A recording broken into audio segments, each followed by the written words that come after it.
Noah and Kate, Chapter 27. At 7 o'clock that evening, the sun was beginning its leisurely descent from the clouds and gilding the sky with a warm, pinky glow. Kate sat on the floor of the cabin, surrounded by a half-moon of boxes and parcels and seed bundle packages ready to be sent out. The deer-resistant one goes to, she said out loud, checking her chart. Anderson in Springdale, right. She paused and frowned and leaned to pick up the small bundle of seed envelopes. She flipped through them, making sure the mixture was complete. Columbine, Forget-Me-Not, Foxglove, Candy Tuft. Where's the Black-Eyed Susan? She reached farther for the missing package and added it to the pile. The paper sleeves were sturdy but looked delicate, especially with the faded pastels and elegant lettering. She loved looking at the envelopes. They were so pretty, she'd often thought of framing some and putting them up as art. And the budding businesswoman in her was certain no other seed company had gone in this direction, at least with their brand design. Brand design? Listen to her! A couple of months ago, she was filling out insurance forms for new hires in a stifling city office, and now look at her. She smiled to herself, allowing herself a moment of sheer childish delight at the direction her life had started to take. Her website needed a bit of an overhaul, since it was just a basic template a coworker had once created for her, but the point was, her plan was working. Orders were coming in daily, sometimes 10 or 12 a day, and when she joined the lively discussions on forums about heirloom seeds, everyone seemed so enthusiastic about Zuzu's petals. She basked in the praise, of course, but tried not to get ahead of herself. Enthusiasm was one thing, orders in hand were another. She'd need to sell a lot more than a dozen seed bundles a day to make this a full-time job. But, looking around at the orders fanning out around her, she knew it was possible. The thought made her almost laugh out loud with delight. Okay, now, the butterfly attracting, she murmured. Actually, there should be 3 of those. The sound of the pickup rumbling up the road and into the driveway made her pause in mid-reach, and another kind of delight flushed through her. She sat back and surveyed her work quickly, trying to make sure she could come back to it later on, after... Oh, you wanton hussy, she thought to herself, with utterly zero shame.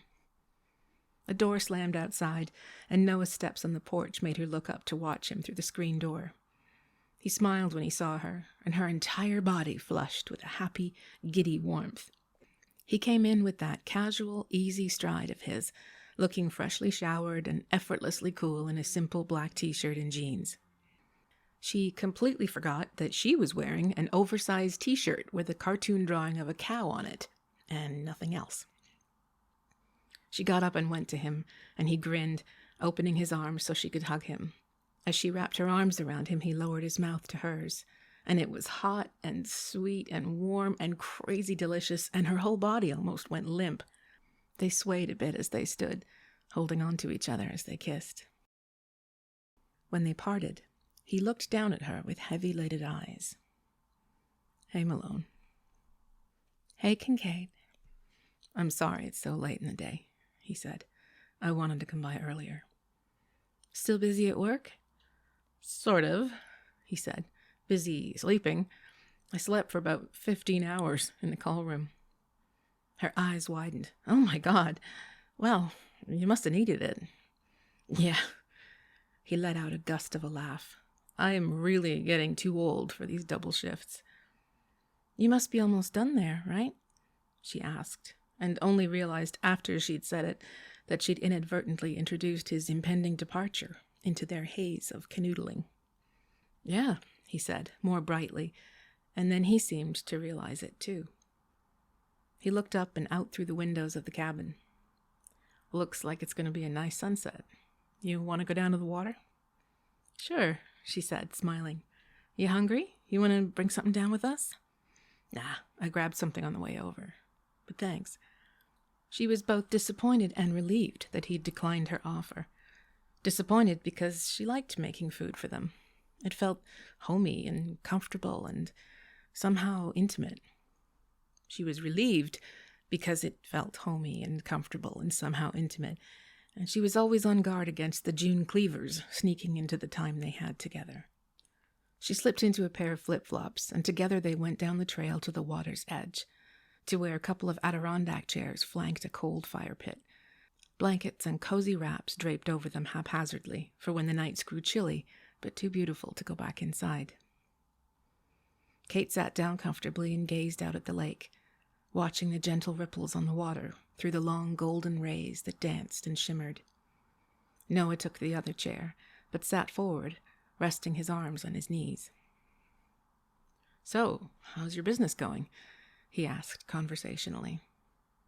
His tone surprised her somewhat, and she couldn't put her finger on what it was about it that felt odd. It was more formal? No, not formal, but something was off. She could feel it. "Great," she said brightly. "I've got a lot of orders to process, and it seems like I get more every day." "That's great," he said, smiling at her. "I'm really happy for you." Okay, now that was weird. Now it wasn't just his tone that was off. Now he was using throwaway cliches. "No, is something up? You don't seem yourself." "No, nothing's up," he said, smiling at her again. Damn, why did he have to be so good-looking? This thought occurred to her pretty much every time she saw him, so she brushed it aside. She resisted the urge to press him further, and turned to look back out at the lake. It was lovely and cool down by the water, and she closed her eyes to enjoy the refreshing breezes that tickled her face and lifted her hair. At length, he spoke again. "So, this might sound weird, but..." She opened her eyes and looked at him. He met her eyes, but then looked down as he spoke. "It's kind of lame, I guess, but..." "What?" she asked, keeping her tone light. "Out with it, Kincaid." He smiled. "Well, something Em said today. I was just wondering. We are friends, right? You and me?" Kate frowned slightly. "Of course. I mean, real friends. Close friends." "I would say, of course we're close friends. I've seen you naked. But then again, half of Cedar Lake has seen you naked. So..." He laughed. "True. Very true. But then I've seen half of Cedar Lake naked too, in a different sort of way." She laughed, wondering what it must be like to know most of the town so intimately. How was he able to run into so-and-so in a store and not picture that unfortunate time her toe had gotten stuck in the bathtub drain and he'd had to take apart the trap to get the naked and shivering lady out? She had no idea if this had ever actually happened. It just seemed like something he'd have to deal with, living in a town like this. "So..." She sobered a little, prompting him gently after a few more moments of silence. "What's on your mind?" He smiled self-effacingly. "Nothing, really. I guess I just wanted to make sure. I mean, I wanted to know if you think that we'll still be friends. You know, after I go." The words stung her, made her stomach tighten up. But then any talk of his leaving did that to her. She looked out over the lake and tried to choose her words and how she delivered them carefully. "I'm sure we will," she said after a moment. She swallowed. She was proud of herself for using will instead of would, but it still hurt to say it. "Do you feel like we won't?" His shoulders lifted in the merest hint of a shrug. He looked out at the lake, but his gaze seemed far away, unfocused. "I can't speak for you, obviously." She took that to mean that he was only unsure of her feelings on the subject, not that he was ambivalent about his own. Which wasn't surprising, of course. All he'd ever wanted was a friends with benefits relationship. Heavy emphasis on the friends part. Not because friendship was all that amazing, but precisely because it was a more lukewarm attachment than love. Kate took a steadying breath. We'll still be friends. We've known each other since we were 10. We grew up together. Well, off and on.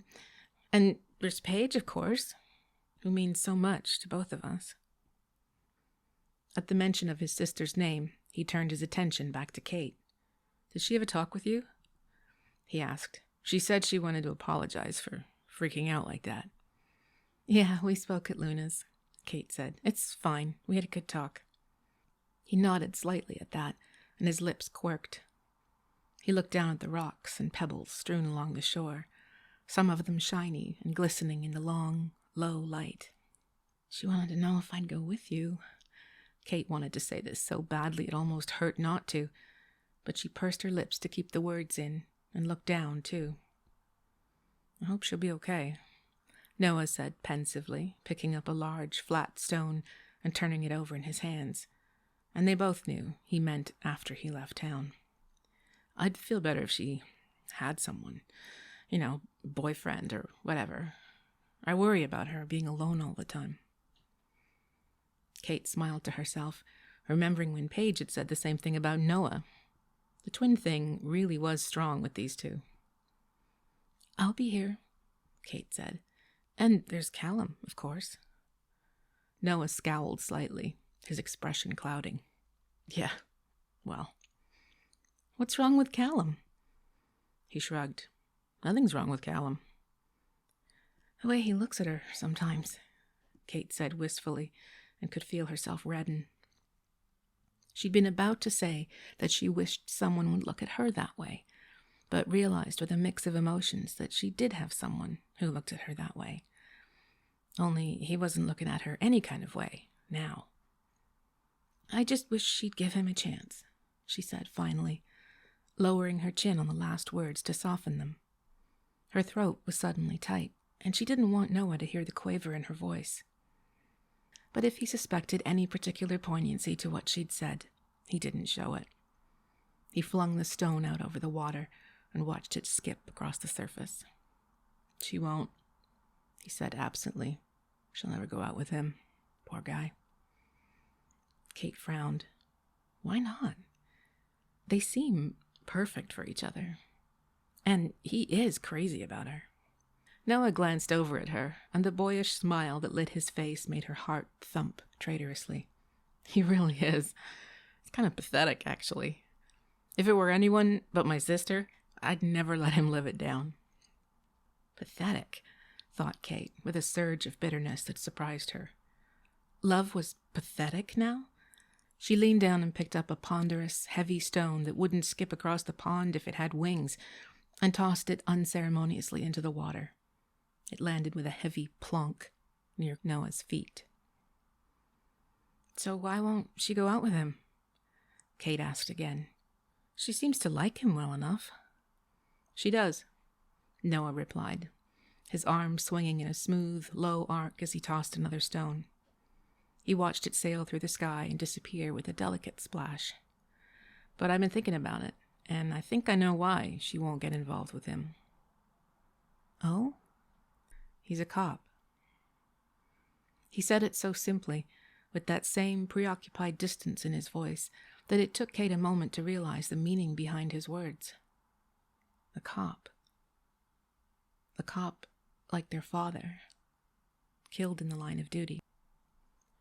She chastised herself silently for being so insensitive, for not figuring it out sooner, and for making him spell it out.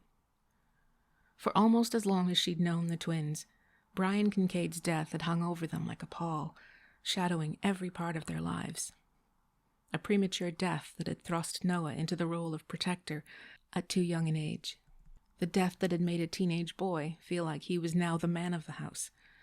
A death that had essentially denied him his adolescence and made him determined to leave now. I should have realized, Kate said quietly. It makes sense, though. Noah didn't answer for a moment, just turned a stone over in his fingers. When he spoke, his voice was the same practiced calm. When my dad was killed, Paige and my mom just collapsed mentally. For like 6 months, all they did was cry. I couldn't cry, at least not in front of them, because I had to be strong for them. I had to step up. But it tore me up, seeing them so shattered by grief. "I'm so sorry," Kate said, wanting to reach over and touch him. She held back, though, thinking it might be more of a comfort to just let him talk.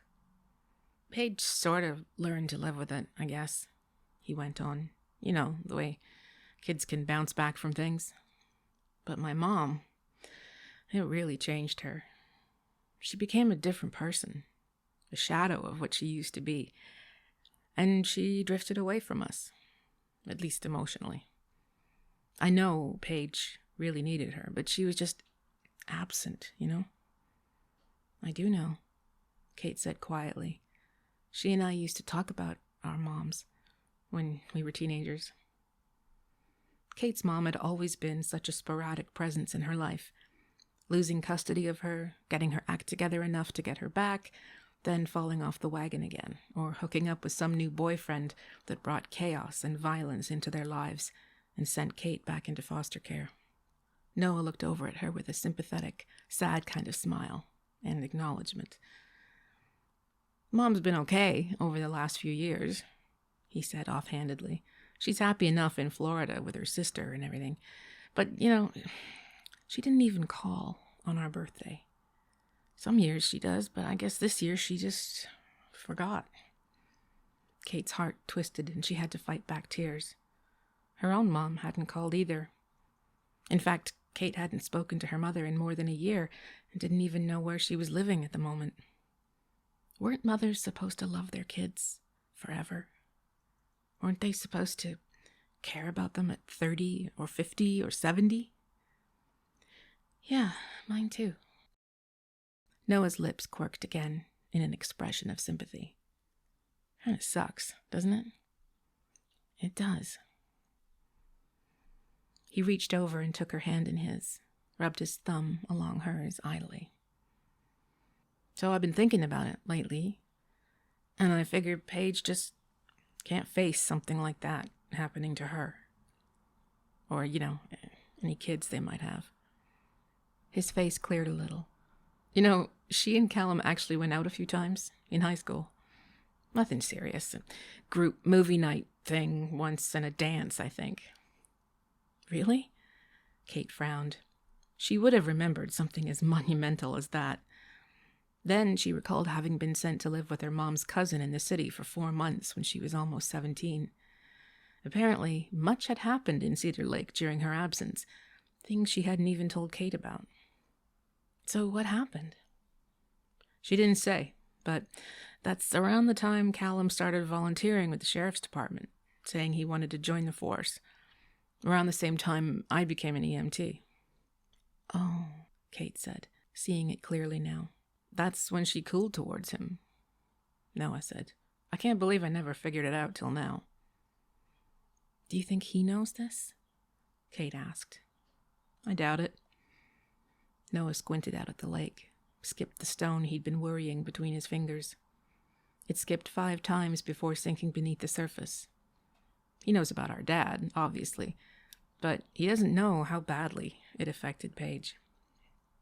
"If he knew, I bet he'd leave the force for her," Kate said, a wistful note sneaking into her voice.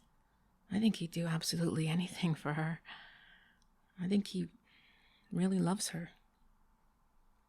The tears that began to sting the back of her eyes came on suddenly, bursting through her defenses, shocking her with how insistent and inescapable they were. Lord, why did her every thought come with the sting of recrimination, the voice of a disapproving parent in her head, admonishing her not to say things to Noah that could be taken the wrong way?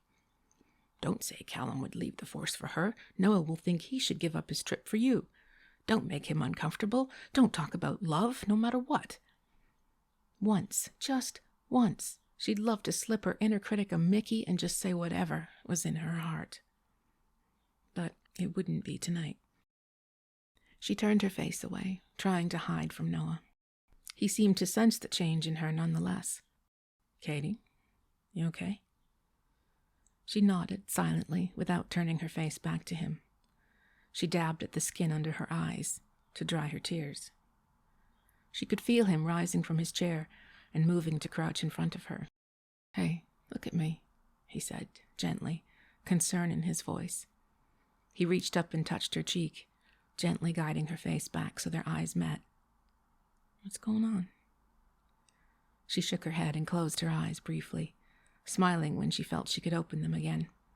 "Nothing. It's nothing." "Come on, tell me." The soft expression in his eyes, the way the fading light limned him in the golden haze, the cool breeze fluttering through her hair, and the feel of his hand resting on her collarbone. She only had so many defenses against this man. When she spoke, she honestly did not know she was going to say what she did. "Did you ask about still being friends because you want us to stop seeing each other?" He reared back a bit, a look of genuine surprise on his face.